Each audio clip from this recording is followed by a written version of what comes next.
हजारों करोड़ का माल जाता है यहाँ से विदेशों में। सोना है ये सोना। इज्जत करता है लोग आपकी, इज्जत नहीं करते हैं, डरते हैं सब।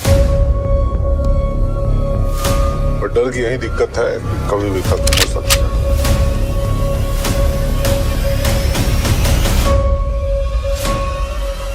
हम सब अपनी लड़ाई लड़ रहे हैं।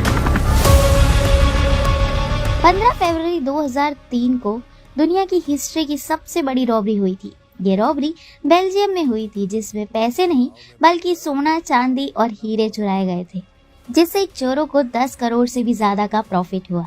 बेल्जियम में डायमंड और गोल्ड की ज्वेलरी मेन फ्लोर के नीचे बेसमेंट के लॉकर में रखी हुई थी, जहाँ की सिक्योरिटी बिल्कुल टाइट थी। और इतनी सिक्योरिटी होने के बाद भी चोरी हुई कैसे, वो जानने के लिए 2000 के साल में जाना होगा।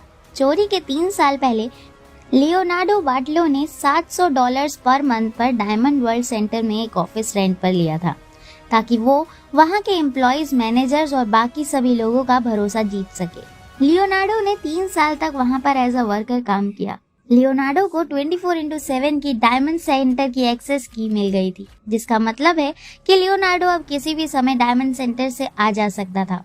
डायमंड सेंटर की बिल्डिंग के अंदर कुछ भी कैप्चर या रिकॉर्ड करना मना था, इसलिए लियोनार्डो ने एक extreme tiny mini camera pen अपनी शर्ट में लगा लिया और वो आसानी से डायमंड सेंटर के अंदर की हर चीज रिकॉर्ड कर सके। लियोनार्डो जानता था कि वो इतनी बड़ी चोरी अकेले नहीं कर पाएगा, इसलिए उसने 5 लोगों की एक टीम बनाई और देखते ही देखते लियोनार्डो की टीम ने डायमंड सेंटर की as it is 3D blueprint की हार्ड कॉपी बना ली और अब समय था प्लान को एग्जीक्यूट करने का। चोरी से एक दिन पहले लियोनार्डो हमेशा की तरह डायमंड सेंटर जाता है और वहाँ थर्मल पॉइजन सेंसर, जो कि एक हीट डिटेक्टिंग करने के लिए सेंसर्स होते हैं, उस पर लियोनार्डो ने वुमेन हेयर स्प्रे कर दिया ताकि वो सेंसर्स डीएक्टिवेट हो जाए।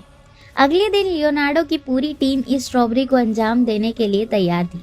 सबसे पहले उन्होंने एक कार रेंट पर ली और वहाँ डायमंड सेंटर पहुंचे, जिसके बाद लियोनार्डो के अलावा बाकी सब एक लेडर की मदद से बैकग्राउंड गार्डन से डायमंड सेंटर की बालकनी पर चढ़े, जिसके बाद वो खिड़की की मदद से अंदर घुसते हैं और बेसमेंट में पहुंच जाते हैं।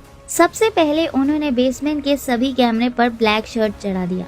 वॉल्ट के डोर पर एक मैग्नेटिक लॉक था, जिसे डील करने के लिए उन्होंने एक एल्युमिनियम प्लेट जिस पर हैवी डबल टेप लगा हुआ था, उस एल्युमिनियम प्लेट की मदद से वॉल्ट के स्क्रू को खोला और उसे डीएक्टिवेट कर दिया। लॉक खोलने के बाद उस गैंग ने वॉल्ट के अंदर की लाइट्स को स्विच ऑफ कर दिया, जिससे कि सारे सेंसर्स ऑटोमेटिकली बंद हो जाएं।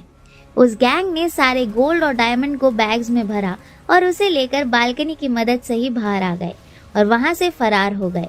अगले दिन लियोनार्डो हमेशा की तरह डायमंड सेंटर आता है और चोरी को देखकर शॉक्ड होने की एक्टिंग करता है। आज तक किसी को भी पता नहीं चल पाया है कि आखिर ये चोरी किसने की थी।